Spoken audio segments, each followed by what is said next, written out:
శ్రోతలకు నా హృదయపూర్వక నమస్కారములు. అష్టావక్ర గీతను మనం చెప్పుకుంటున్నాం.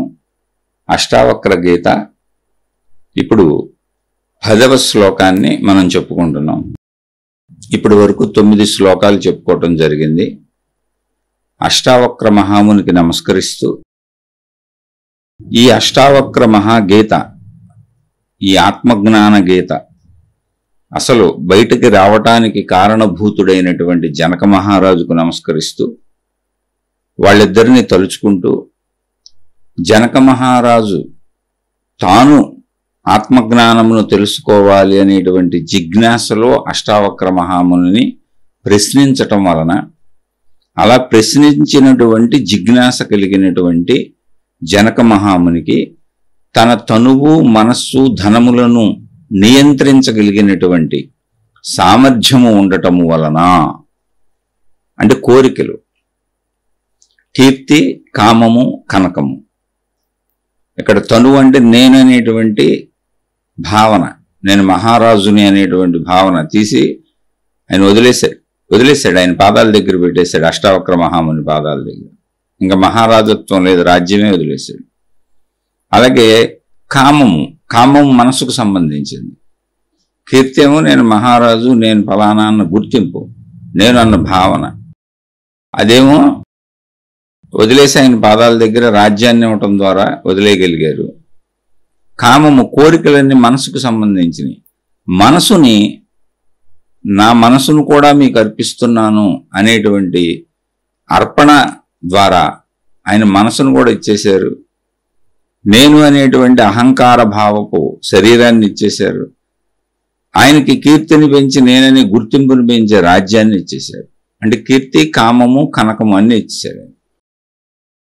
ఇప్పుడు ఇచ్చేశారు అనేది నోటి మాట కాదు, ఇచ్చి ఆయన మౌనముగా అలా ఉండిపోయారు, మనోచలనము లేకుండా. ఆ విషయాన్ని మీరు ముందు తెలుసుకోవాలి. ఎందుకంటే అసలు అష్టావక్ర గీత ప్రారంభానికి ముందే అద్భుతమైనటువంటి అక్కడ విధానం ఉంది. జనకుడు నిశ్చలుడైపోయాడు. ఎందుకంటే నేను అష్టావక్ర మహామునికి నాకు సంబంధించినటువంటి తనువు, మనస్సు, సంపద మొత్తం రాజ్యం అర్పించేశాను అని నిరామయుడుగా, నిశ్చలుడుగా, మనోచలనము కూడా లేకుండా ఉండిపోయాడు. అంటే ఇక్కడ ఏదో అలా రాయిలా ఉండిపోయాడని కాదు, మనం కూడా గ్రహించాలి ఆ విషయం. అంటే మనం మన మనోచలనాన్ని, శరీర చలనాన్ని, అంటే కీర్తి, కామము, కనకము అంటే సంపదలు, ఈ అవసరాలు ఉంటాయి. ప్రపంచంలో బ్రతికే మనందరికీ కూడా ఈ అవసరాలు ఉంటాయి. ఈ అవసరాలన్నింటినీ కూడా మనం అదుపు చేయగలిగిన స్థితి ఉండాలి. అంతే తప్ప జనక మహారాజు తర్వాత ఏం భోజనాలు మానేయలేదు. ఇవన్నీ విన్నాడు, ఆయన అడిగాడు, తెలుసుకున్నాడు, తర్వాత రాజ్య పరిపాలన చేశాడు ఎన్నో సంవత్సరాలు. ఇవన్నీ చెబుతున్నటువంటి అష్టావక్ర మహాముని కూడా ఎంతో మందికి బోధ చేస్తూ ఆయన తిరుగుతున్నారు. అందరూ ఆయన తిరుగుతున్నారు, జనక మహారాజు తిరుగుతున్నారు. అంతే తప్ప ఏదో ఒక అద్భుతమైంది, మనం ఏదో అయిపోతాం, మనకేదో వచ్చేస్తుందని భావించుకోబాకండి. మన మీద మనకు అదుపు వస్తుందండి. ఆ అదుపు జనక మహారాజుకు వచ్చింది. కానీ అదుపు వచ్చింది కానీ ఆయన జ్ఞానం తెలియదు, ఆత్మజ్ఞానం అంటే ఏంటో తెలియదు. ధర్మంగా జీవిస్తున్నాడు, అదుపు వచ్చింది. ఆ ధర్మ జీవనాన్ని జీవించే వాళ్ళకే ఆత్మజ్ఞానం అర్థమవుతుంది. ఆత్మజ్ఞానం అర్థమైన వాళ్ళు ధర్మజీవనాన్ని జీవిస్తారు. ఆత్మజ్ఞానం అర్థమైనటువంటి అష్టావక్ర మహాముని ధర్మజీవనం జీవిస్తూ, ఆత్మజ్ఞానాన్ని ధర్మజీవనం జీవిస్తున్నటువంటి, ఆత్మజ్ఞానము తెలియనటువంటి జనక మహారాజుకి చెబుతున్నారు. ఇప్పుడు ఏంటి, ధర్మజీవనం అనేది ఇద్దరికి కామను. ఎవరికి? అష్టావక్ర మహామునికి కామను, జనక మహారాజుకి కామను. కానీ అష్టావక్ర మహామునికి ధర్మజీవనం ఏదైతే ఉందో అది ఆయనకి జ్ఞానోదయం వలన కలిగింది. జనక మహారాజుకి ధర్మజీవనం వచ్చింది కానీ ఆత్మజ్ఞానం తెలియదు, జ్ఞానోదయం తెలియదు. ఆయన సాధనతో చేసుకున్నారు అన్నీ. అంతకు ముందు నుంచి ఆయన వేదాంత గ్రంథాలు చదవటం, వినటం, ఇవన్నీ ఆధ్యాత్మిక సాధనలు అన్నీ ఉన్నాయి. కానీ అనంత ఆత్మానుభవం లేదు, వినికిడి మాత్రమే ఉంది. వినికిడి జ్ఞానంలో ఆయన ఎంతవరకు సాధన చేసుకోవాలో అంతవరకు సాధన చేసుకొని తన మీద తనకు అదుపు తెచ్చుకున్నారు. అంటే ధర్మజీవనం, మంచి జీవనం జీవిస్తున్నారు. ఆయన విడుదల పారిపోవాలి. కాబట్టి నాకు ఇప్పుడు ఆత్మజ్ఞానం అనేది కన్ఫ్యూజన్గా ఉంది, తెలియట్లేదు, మిగిలిందంతా నాకు అర్థమైంది అనే స్థితిలో ఆయన ఉన్నారు. అందుకని ఆత్మజ్ఞానానుభవాన్ని కూడా పొందేసినటువంటి అష్టావక్ర మహాముని ఆయనకి దీన్ని బోధించారు. కాబట్టి ఆ ఇద్దరికి ఒకసారి నమస్కరించుకొని మళ్ళీ ముందుకెళ్దాం.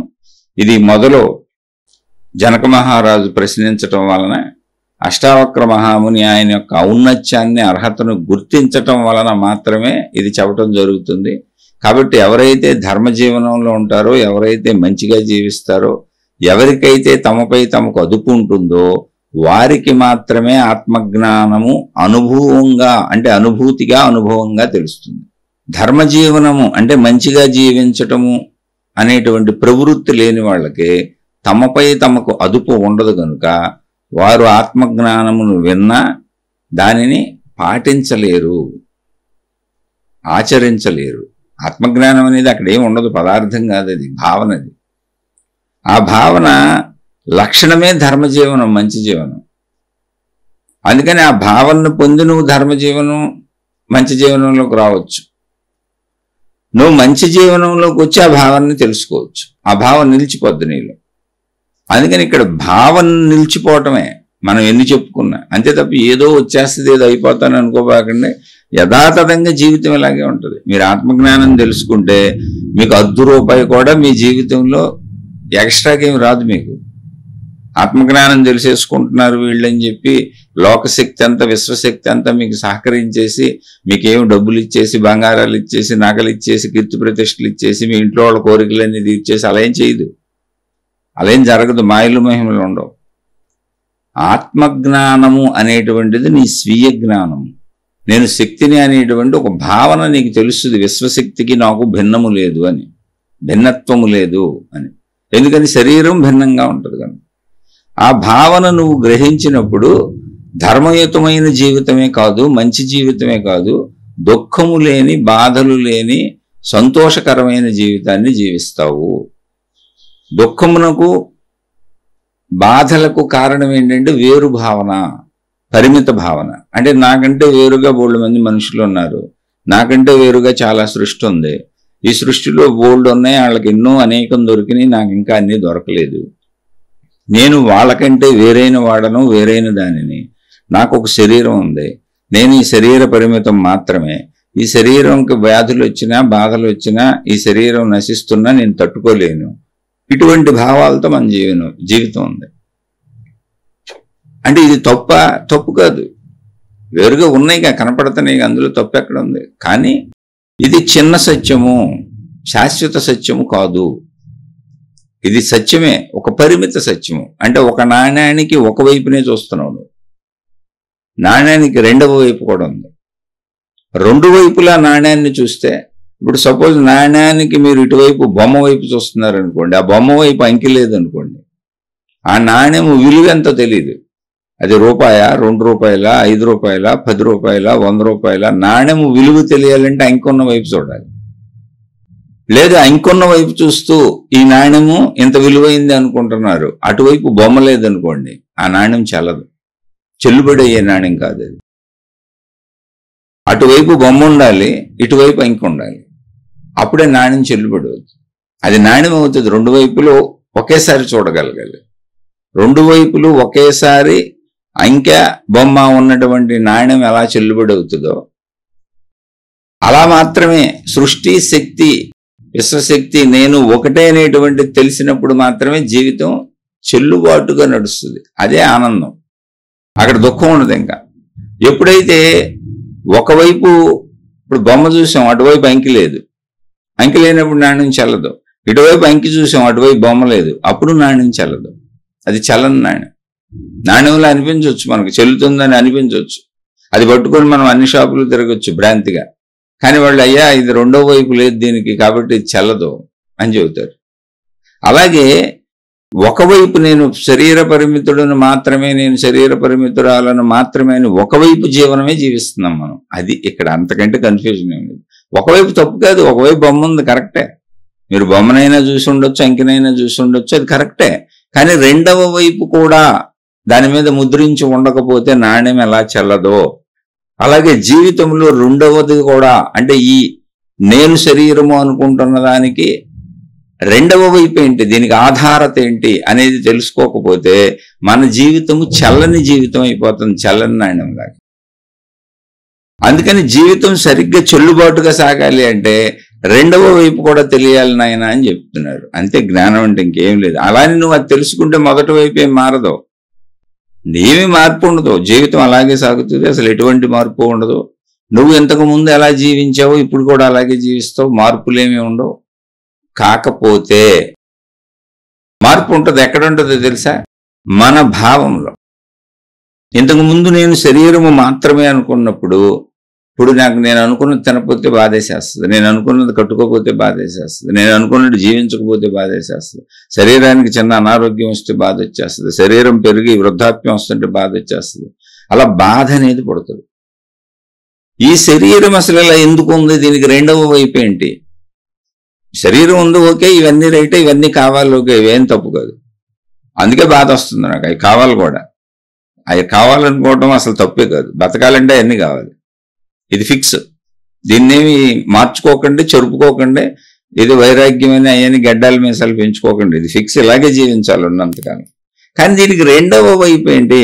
నాణ్యమునకు రెండవ వైపు ఉన్నాడు, దీనికి రెండవ వైపు ఏంటంటే అసలు ఈ శరీరం ఉండటానికి కారణమే శక్తి. శక్తి లేకపోతే ప్రాణం పోయింది అంటున్నారు. నువ్వే అంటున్నావు ఆ మాట. ప్రాణం పోయిందని ఎంతో మందిని కాల్ చేశారు, ఎంతో మందిని పూర్తి చేశారు, అది నువ్వు చూస్తానే ఉన్నావు రోజు. నీ ఇంట్లో ఎంతమంది పోయి ఉంటారు? నీ ముందు తరాల వాళ్ళందరూ పోయిన వాళ్లే, లేని వాళ్ళందరూ, గోడ మీద ఫోటోలకు ఎక్కేసిన వాళ్ళందరూ లేని వాళ్లే.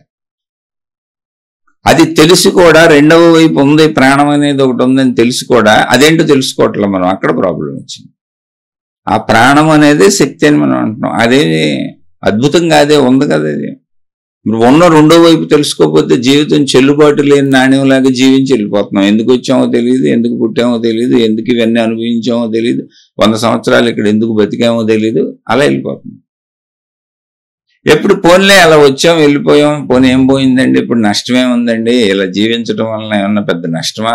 నాణ్యానికి రెండో వైపు తెలుసుకోకపోతే ఏం పోయిందండి? ఇప్పుడు ఏదో వచ్చాం, ఎందుకు వచ్చామో తెలియదు, ఇలా బతుకుతాం, చచ్చిపోతాం అంటారు. ఓకే, అందులో ప్రాబ్లం లేదు. కానీ మొత్తం బాధలు పడుతున్నాం, దుఃఖపడుతున్నాం, కష్టపడుతున్నాం, ఇబ్బందులు పడుతున్నాం. ఇవన్నీ ఎవరు తీరుస్తారని మీరు తిరుగుతున్నారుగా ప్రపంచం అంతా. మతాలు పెట్టుకున్నారు, ప్రార్థనాలయాలు కట్టుకున్నారు, దేవుళ్ళని సృష్టించుకున్నారు, గ్రంథాలు రాసుకున్నారు. అవన్నీ మానవ సృష్టి. ఇవన్నీ నాకు తీర్చుదేవుడా అని ఒక ఊహాత్మక దేవుడిని పెట్టుకున్నారు. ఊహాత్మక దేవుడు ఎందుకంటే నిజం దేవుడు మీ లోపల ప్రాణశక్తి రూపంలో ఉంటే ఆ నిజం దేవుడికే ఊహాత్మక రూపాలు కల్పించుకున్నారు. అలా పోని పరిగెత్తకుండా మామూలుగా జీవిస్తుంటే గొడవ ఎందుకు అనుకోవచ్చు. మళ్ళీ భ్రమంలో నిజమైన దేవుడిని వదిలేసి ఊహాత్మక దేవుడితో పోతున్నారు. మళ్ళీ ఊహాత్మక గ్రంథాలు రకరకాలు తయారు చేసుకున్నారు, రకరకాల విధానాలు తయారు చేసుకున్నారు.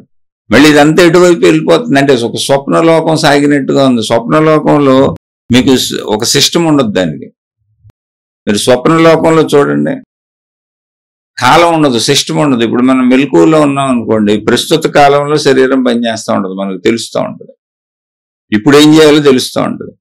స్వప్నలోకంలోకి వెళ్ళినప్పుడు చూడండి, పాతకాలంలో చచ్చిపోయిన వాళ్ళు కూడా మీతో ఉంటారు. మీరు వాళ్ళతో కూర్చొని భోజనాలు చేస్తుంటారు, కబుర్లు చెబుతుంటారు. మెలకు వచ్చినాక ఇదేంటి వీళ్ళు చచ్చిపోయారు కదా ఎప్పుడో మన వాళ్ళు అనిపిస్తుంది. అలాగే మళ్ళీ భవిష్యత్తులోకి కూడా వెళ్ళిపోద్ది. అది భవిష్యత్తులోకి వెళ్ళి ఒకవేళ సపోజ్ మీకు పెళ్ళి అవ్వలేదు అనుకోండి, పెళ్ళి అయిపోయినట్టు కలలు కనేసి మీరు ఎవరినో చూసిన వాళ్ళని ఊహించేసుకొని మీకు పిల్లలు పుట్టేసినట్టు అలా బోల్డ్ ఉంటాయి. ఏకంగా అసలు మీరు చనిపోయి మీ శవ ఊరేగింపు కూడా కళల్లో చూడొచ్చు. అలా చూసినట్టు బోల్డ్ మంది ఉన్నారు, నాకు రాస్తూ ఉంటారు. నా శవ ఊరేగింపే నాకు కనపడిందండి, శవం మీద నేనే ఉన్నాను, శవ ఊరేగింపులో కూడా నేనే ఉన్నాను, మళ్ళీ ఆ ఊరేగింపులో పూలు కూడా చల్లుతున్నాను నేను. ఇదేంటి కాలాతీతమైంది, అది ఎన్ని రూపాలైనా ధరించగలదు. స్వప్నంలో ఎన్ని కనపడుతున్నాయి మీకు అవన్నీ మీ శక్తి రూపాలే. స్వప్నంలో ఎలా అయితే స్వప్నంలో ప్రదేశం ఉంటుంది, అంటే స్థలం ఉంటుంది, మనుషులు ఉంటారు, సంఘటనలు ఉంటాయి. మెలకువలో ఎలా ఉందో మొత్తం అలాగే ఉంటుంది. కానీ మెలకువలు అంటే నిజంగా ఉన్న సృష్టిని చూస్తున్నాం. మనకు కళ్ళు ఉన్నాయి, మనం మెలకువలో ఉన్నాం, శరీరం ఉంది, కళ్ళు చూస్తున్నాయి, శక్తికి లోపల ఉన్నటువంటి ప్రాణశక్తి గ్రహిస్తుంది, బతికున్నాం, బయట ఉన్నాయి చెట్లు చేమలు అన్నీ ఉన్నాయి, కనపడుతున్నాయి, మనుషులు ఉన్నారు, ప్రదేశాలు ఉన్నాయి, అన్ని కనపడుతున్నాయి. స్వప్నంలో నిద్రపోయేవుగా, మరి అక్కడ కళ్ళే లేవుగా అసలు. మరి అప్పుడు స్వప్నంలో నీకు అంతా జరిపించి చూపించింది ఎవరు? స్వప్నంలో ఉన్నటువంటి పాత్రలన్నింటికి సృష్టి ఎవరు? ఏ శక్తి సహాయపడింది అంటే నీ శక్తే, నీ ప్రాణశక్తే స్వప్నములో అన్నిటినీ సృష్టించుకుంది. అదే దానికి అంత కెపాసిటీ ఉంది. కెపాసిటీ అంటే ఏం లేదు, అవన్నీ తెలిసినవి ఫోటో ప్రింట్లు లోపల ఉన్నాయి. నువ్వు కళ్ళతో చూసినవి, చెవితో ఉన్నాయి, శరీరంతో గ్రహించినవన్నీ కెమెరాతో ఒక ఫోటో తీసినప్పుడు మన ఫోటో ప్రింట్ పడుతుంది. ఇప్పుడు ఫోటో ప్రింట్ మనమా ఫోటో ప్రింట్ చూసి కూడా మురిసిపోతుంటాం.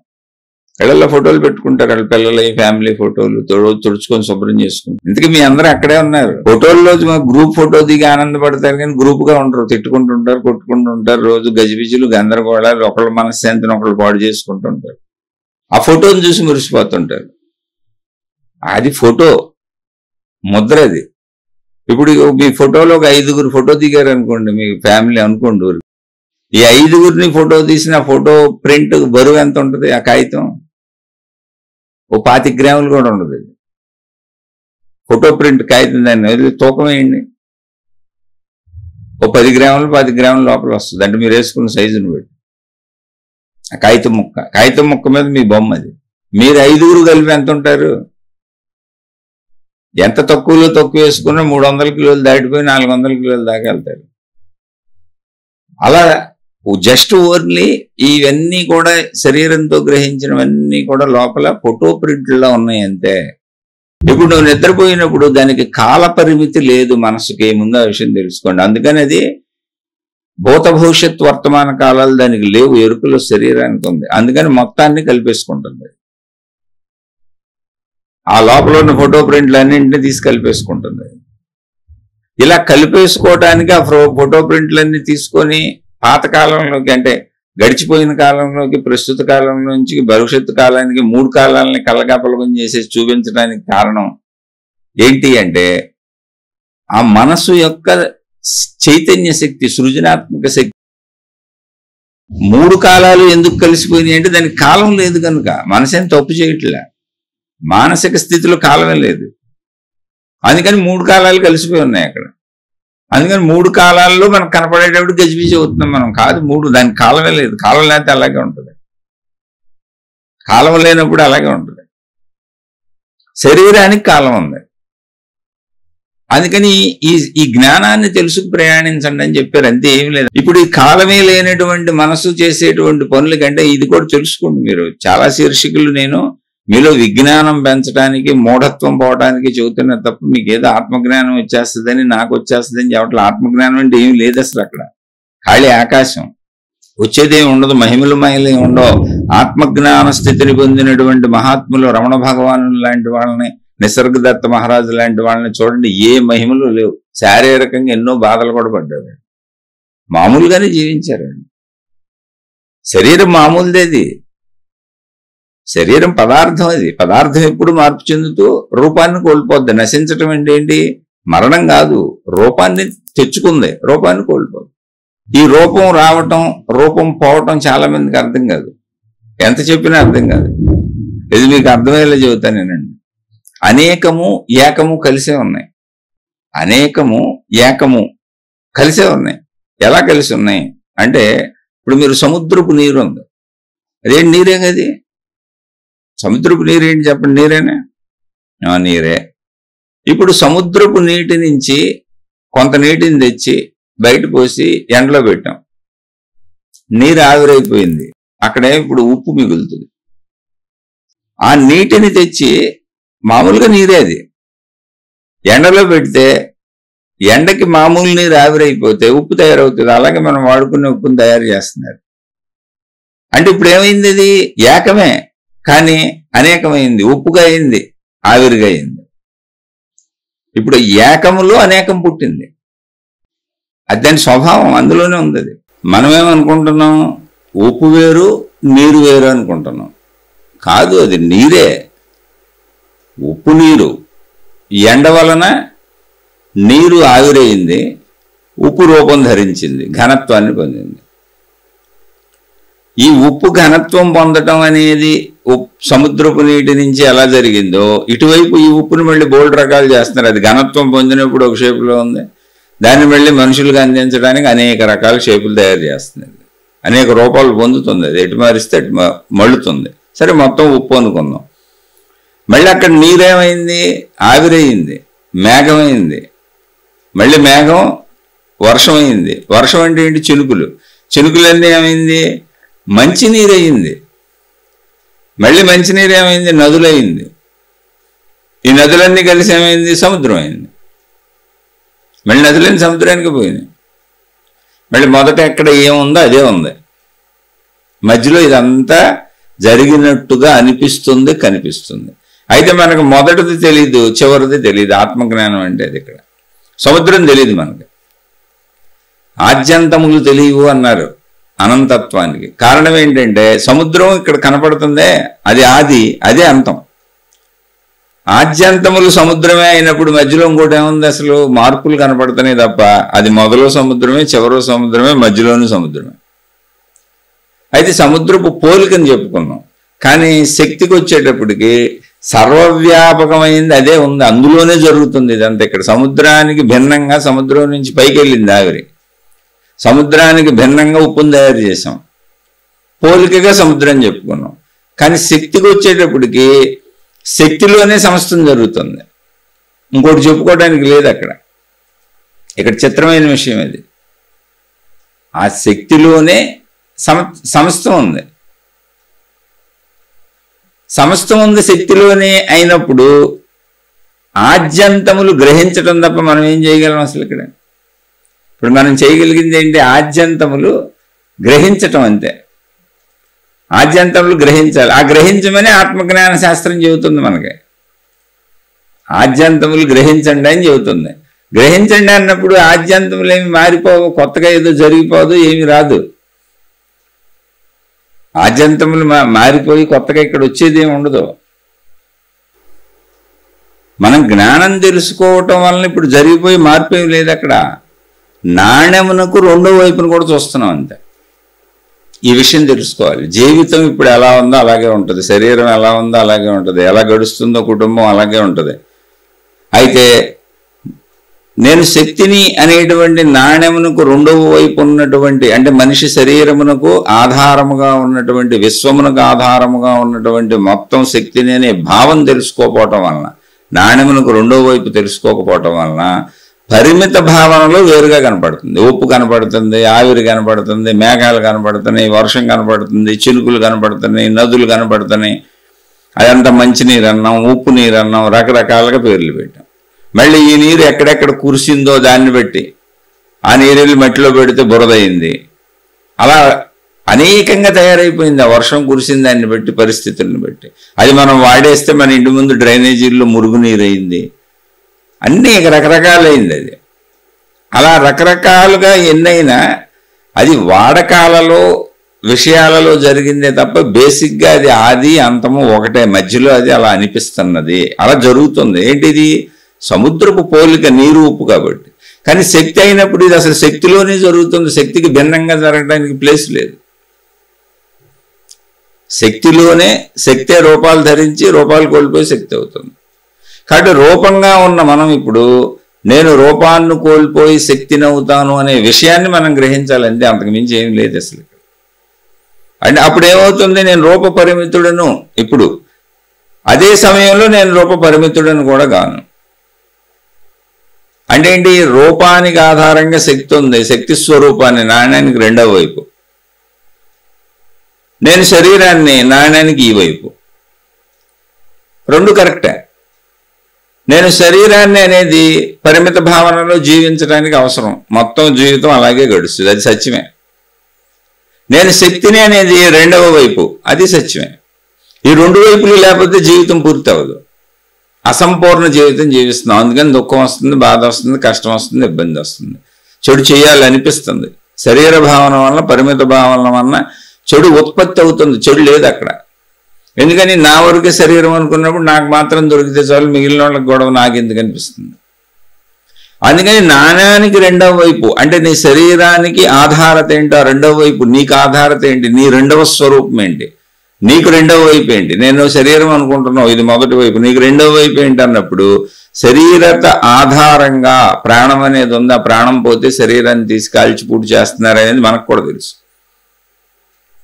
కానీ ఆ ఉన్న ప్రాణశక్తిని తెలుసుకోకుండా, అంటే రెండవ వైపును తెలుసుకోకుండా కేవలం ఒకవైపు శరీరంతోనే జీవించటం వలన వస్తున్నటువంటి ప్రమాదం ఇది.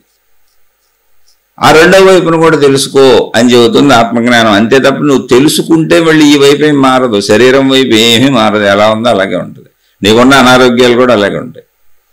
ఇప్పుడు మనకేం దీర్ఘవ్యాధులు వచ్చేసినాయి అనుకోండి, బీపీలో షుగర్లో లేదా కాలు చేయి ఇరిగిపోయింది ఏయో ఉన్నాయి అనుకోండి, అయ్యేమి ఇప్పుడు వచ్చేవి, కొత్త కాళ్ళు మొలిచేయవు ఆత్మజ్ఞానం తెలియంగానే. ఆ జబ్బులేం తగ్గిపోవు, శరీర ఆకలేం పోదు, కాలకృత్యాలు తీర్చుకోవడం ఏం పోదు. జీవన్ముక్తులు అన్నీ చేశారు చూడండి, అన్నీ చేశారు, అన్ని బాధలు పడ్డారు. కానీ మరి ఏంటండి ఎందుకు తెలుసుకోవటం, జీవన్ముక్తులని పిలవడం ఏంటి, అసలు ఈ ముక్తి ఏంటండి అంటే దుఃఖం ఉండదు నాయన. నేను చచ్చిపోతానని భయం ఉండదు, భయం తగ్గుద్ది, పర్సంటేజ్ తగ్గిపోద్ది.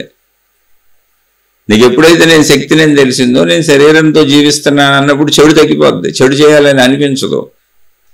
నేను పూర్తిగా ఇదే అనుకోవటం వలన చెడు చేయాలనిపిస్తుంది, దుఃఖం వస్తుంది, బాధ వస్తుంది, భయం వేస్తుంది, ఎవరిని ఇబ్బంది పెడితే కష్టం అనిపిస్తుంది, ఎవరినన్నా ఇబ్బంది పెట్టైనా సుఖపడదాం అనిపిస్తుంది. ఇన్ని అనిపించడానికి కారణం ఒకవైపు మాత్రమే. అంటే నేను శరీరం నేననే భావన తప్ప కాదు, నిజమే, కానీ ఒకవైపు మాత్రమే చూస్తున్నావు. రెండవ వైపు ఎవరు నువ్వు? నేను ఒకవైపు శరీరానికి నేను శరీరాన్ని నిజమేను, అలాగే జీవించాలి ఇక్కడ. మరి రెండవ వైపు ఏంటి? శరీరంలో ప్రాణశక్తి లేకపోతే నేను లేను కదా, అదే రెండవ వైపు. ప్రాణశక్తి ఉంటేనే కదా నేను ఉన్నాను. దాని గురించి ఎందుకు అసలు అంత ఎత్తుకోవటం, మహిమ లేదు, మాయ లేదు, ఇంత జ్ఞానబోధలు కూడా అక్కర్లేదు. కానీ మనం ట్రై చేయటం లేదు కాబట్టి ట్రై చేసిన మహాత్ములు జ్ఞానబోధలు చేయాల్సి వచ్చింది. రెండవ వైపు కూడా తెలుసుకొని, రెండవ వైపు కూడా తెలుసుకుంటే నీకు ఆటోమేటిక్గా అర్థమైపోద్ది. రెండవ వైపు తెలుసుకోకపోవటం వల్ల మనకి ప్రాబ్లం వచ్చింది. రెండవ వైపు తెలుసుకుంటే నేను శక్తి నేను తెలుస్తుంది, ఆ శక్తి ఏంటని పరిశీలించుకుంటే అది అనంతత్వం అని చక్కగా అర్థమవుతుంది. అసలు శక్తికి నశింపు లేదు, దానికి పరిమితి లేదు. అనంతత్వం అని తెలియటానికి అద్భుతంగా నువ్వేమి విశ్వవ్యాప్తంగా నువ్వే అయిపోయినట్టు, అన్ని నీలో ఉన్నట్టు అలా నీకేం కనిపించదు సినిమాల్లో గ్రాఫిక్స్ చేసినట్టు. శక్తికి పరిమితి లేదు, అపరిమిత భావన వస్తుంది. అంటే ఎంత శక్తిగా నేను ఎంత ఉన్నాను అన్నప్పుడు ఈ శరీరంలో ఎంతే ఉన్నానని అనిపించదు. శక్తికి పరిమితి లేదు, రూపం లేదు, రంగు లేదు, రుచి లేదు, వాసన లేదు. ఎలా ఉంటుంది? ఆకాశం వలె సర్వవ్యాపకంగా ఉంటుంది. ఆకాశం ఎంత ఉందో అంత ఉంటుంది, ఆకాశం ఎలా ఉందో అలా ఉంటుంది, అంతే. అప్పుడు పరిమిత భావన, అసలు ఏ భావన ఉండదుగా నీకు, పరిమిత భావనే కాదు, ఏ భావన ఉండదు. మరి ఏ భావన లేని భావన ఏంటి? ఏ భావన లేకపోతే మీరు ఆనందం ఎందుకు ఉంటుందండి? దాన్ని సచ్చిదానందం అంటారు, పరమానందం అంటారు, శాశ్వతానందం అంటారు. దానికి అనేక పేర్లు పెట్టారండి, ఆత్మానందం అంటారంటే నాయన భావాలన్నీ అయితే సుఖాలు కలిగిస్తున్నాయి, లేదా దుఃఖాలు కలిగిస్తున్నాయి. భావాలన్నీ చిన్న చిన్నగా ఉన్నాయి, శాశ్వత భావం లేదు. ఏదైనా తిన్నామనుకోండి, కాసేపు తిన్న కాసేపు ఆనందం, అనుభవించిన కాసేపు ఆనందం, చూసిన కాసేపు ఆనందం, అంతే. అయితే లేకపోతే దుఃఖం, దుఃఖం కూడా కాసేపే. శాశ్వత దుఃఖము లేదు, శాశ్వత ఆనందము లేదు, శాశ్వతమైన ప్రాతిపదికన నీకు ఒక స్థిరభావం లేదు. శక్తిని నేనన్నప్పుడు అది అనంతం అవటం వలన, అంటే ఎంత ఉందో తెలియకపోవటం వలన, అంతేతో పెద్దగా ఊహించేసుకోబోకుండా ఉన్నదంతా అదే విశ్వం అంతా. అది నువ్వేమి ఇప్పుడు మొత్తం అందులో కలిసిపోయిన భావన నీకు కలగదు. అంటే ఏంటి? అన్నీ నీలోకి వచ్చేసిన భావన కలగదు. మనుషులందరూ నీలోనే తిరుగుతున్నట్టు, జంతువులన్నీ నీలోనే ఉన్నట్టు, అలా సినిమాటిక్ గ్రాఫిక్స్ ఊహించుకోబోకుండా ఏం జరగవు, మామూలుగా ఉంటుంది. అయితే ఏకమైనటువంటి శాశ్వత భావన అది శక్తి భావన. ఎప్పుడొచ్చినా శక్తి భావన ఎలా ఉంటుంది? ఏ భావన లేదు. ఏ భావన లేనప్పుడు ఎలా ఉంటుందని నీకు తెలియాలంటే ఒకసారి నీ గాఢ నిద్రా స్థితిలోకి వెళ్ళు. అదేమి అద్భుతం కాదు. ఏ భావన లేనప్పుడు గాఢ నిద్రా స్థితిలో ఎలా ఉన్నాం? హాయిగా ఉందని చెబుతున్నాం మెలకు వచ్చినాక. అంటే ఏంటి? నేననే భావాలు వదిలేస్తే, నేను శరీరం అనే భావాలు వదిలేస్తే, నావనే భావాలు వదిలేస్తే, నా వాళ్ళు ఇవన్నీ కాసేపు వదిలేస్తే అంటే శక్తి భావన గురించి చెబుతున్నాం. ఎలా ఉంటుందనే నిద్ర చెబుతుంది.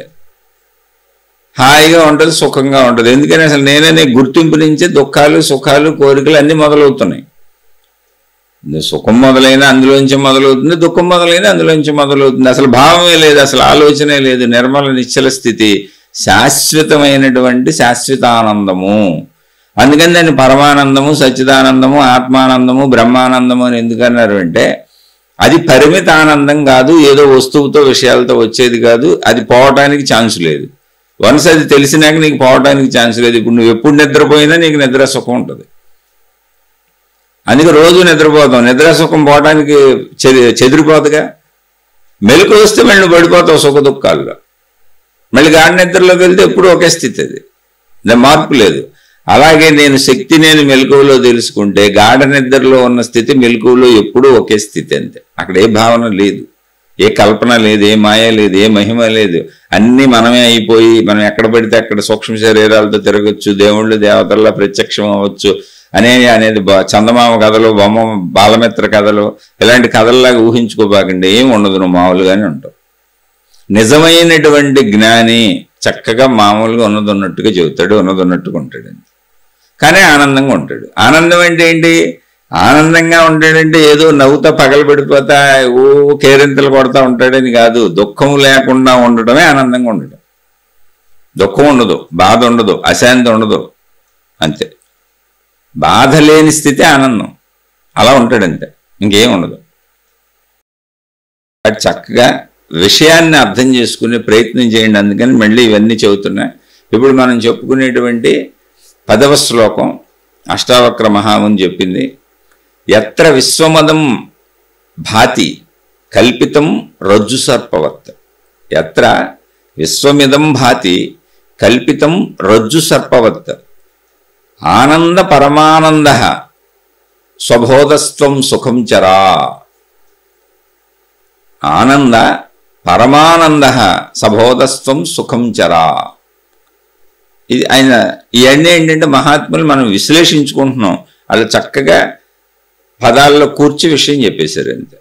అయితే ఎందుకు విశ్లేషించుకోవాలంటే వాళ్ళంత స్థాయి మనకు లేదుగా. ఇప్పుడు ఆయన 2 లైన్లలో చెప్పేశారు. ఎత్ర విశ్వమిదం భాతి కల్పితం రజ్జు సర్పవత్.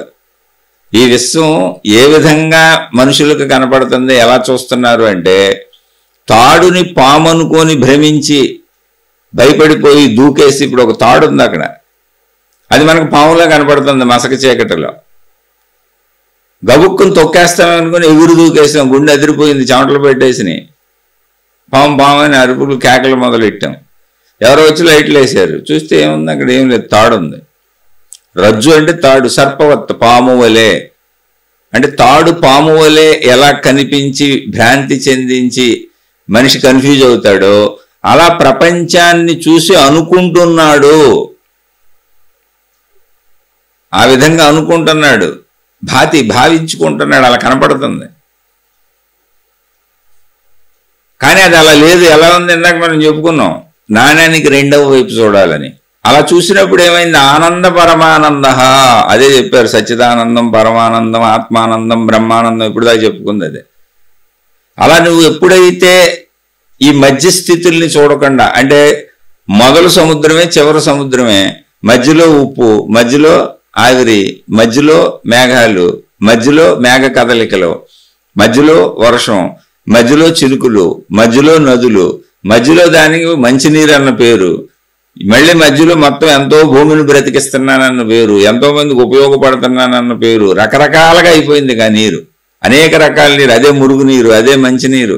మన ముందున్న డ్రైనేజ్, మన ఇంటి ముందున్న డ్రైనేజ్ కాలువలు అదే. ఆ డ్రైనేజ్ కాలువల్లో పుట్టేటువంటి మళ్ళీ అనేక రకాల ప్రమాదకరమైనటువంటి, మానవ జాతికి ప్రమాదకరమైన బ్యాక్టీరియాలకి కారణం అదే, మంచికి కారణం అదే, చెడుకి కారణం అదే.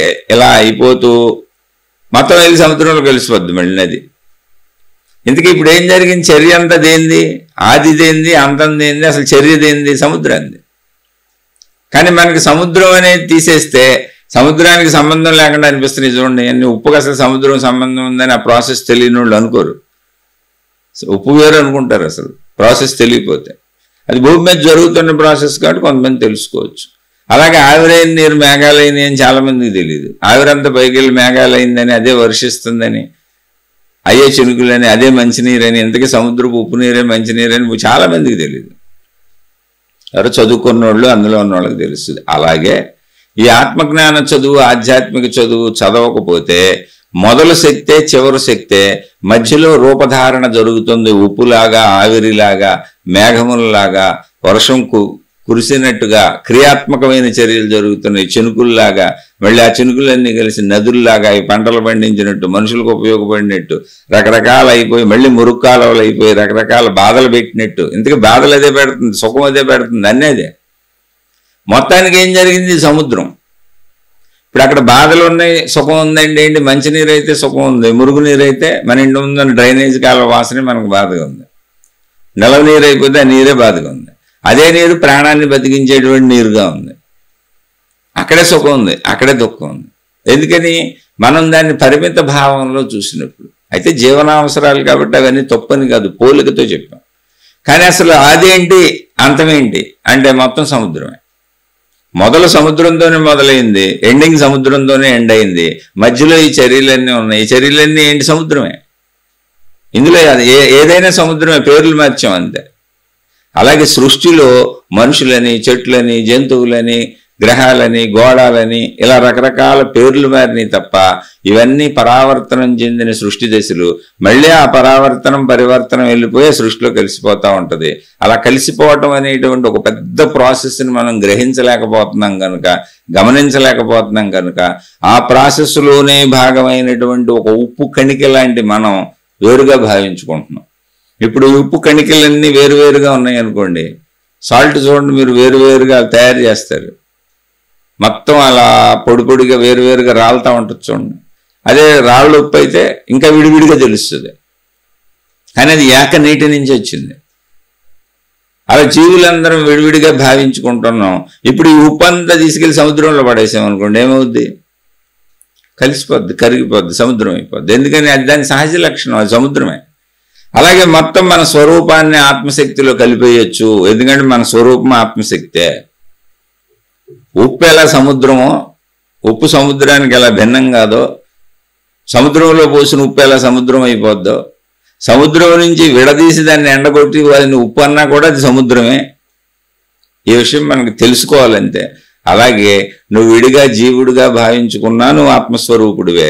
కాదు నేను శక్తిని తెలుసుకున్నా ఆనందాత్మస్వరూపుడిని, నాణ్యానికి రెండవ వైపునున్న నిన్ను నువ్వు తెలుసుకున్నా నువ్వు ఆత్మస్వరూపుడివి. అంటే నువ్వు తెలుసుకున్నా తెలుసుకోపోయినా ఆత్మస్వరూపుడివే.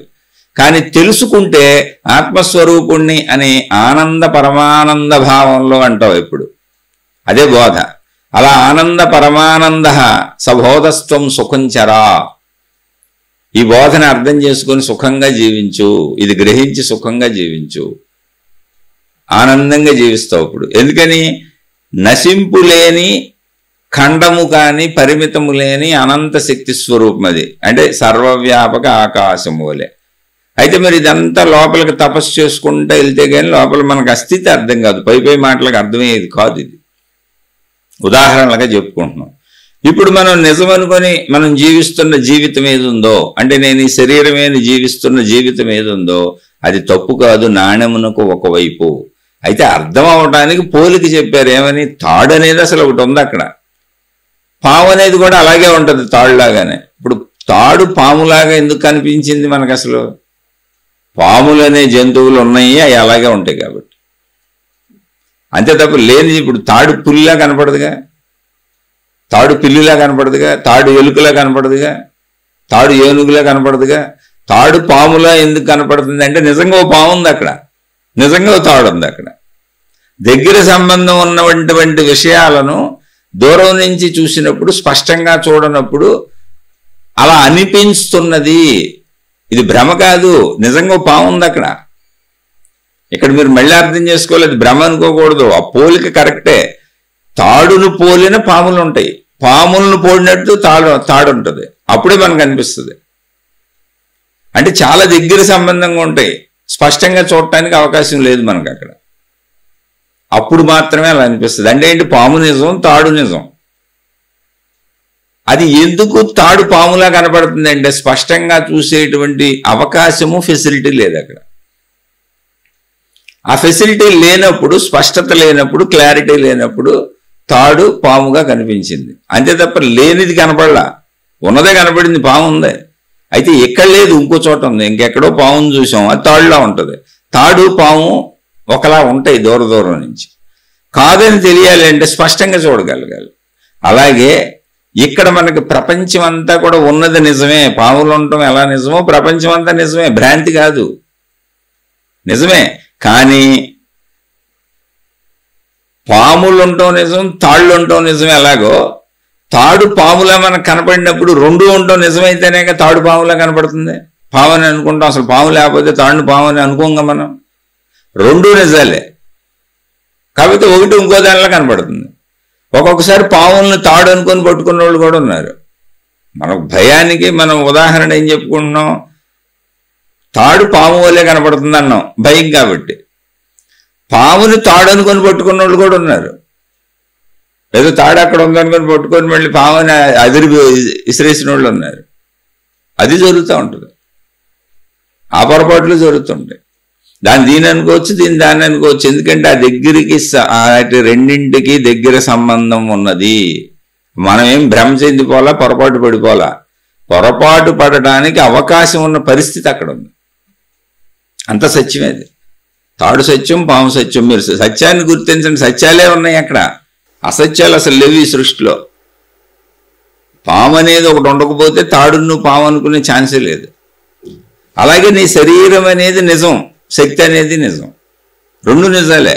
శక్తి లేకపోతే శరీరం లేదు, శరీరం లేకపోతే శక్తి లేదు. అప్పుడు పాము అనేది లేకపోతే తాడు ఎప్పటికీ నీకు పాములా కనపడదు.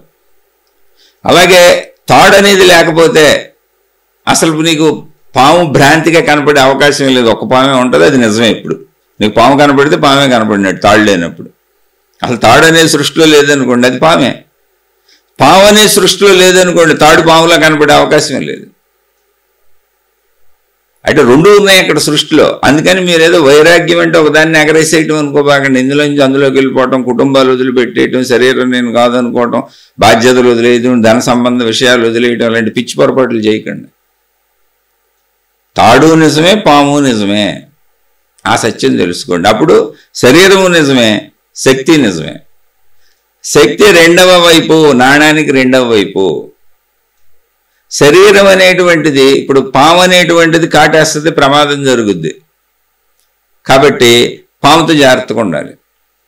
తాడు అనేది కాటేయదు, దానివల్ల ఎప్పటికీ ప్రమాదం లేదు, చక్కగా దాన్ని మెళ్ళేసి తిరగచ్చు, దాన్ని ఎలా వాడుకోవచ్చు.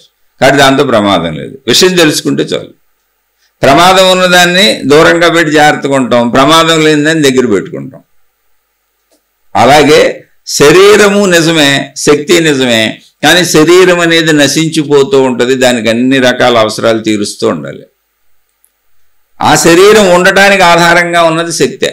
శక్తిని తాళ్ళలాగా చక్కగా మెళ్ళ వేసి తిరుగుతూ మామూలుగా దగ్గర పెట్టుకోవచ్చు. ఎందుకంటే దానివల్ల ఎప్పటికీ ఇబ్బంది లేదు. ఎందుకంటే శక్తికి ఏమి అక్కర్లేదు, అది అనంతత్వం. అది నిన్ను దుఃఖ పెట్టదు, బాధ పెట్టదు, కష్టపెట్టదు. అలానే శరీరాన్ని పాములాగా వదిలేస్తాం, ఆ పోలికి చెప్పానంతే.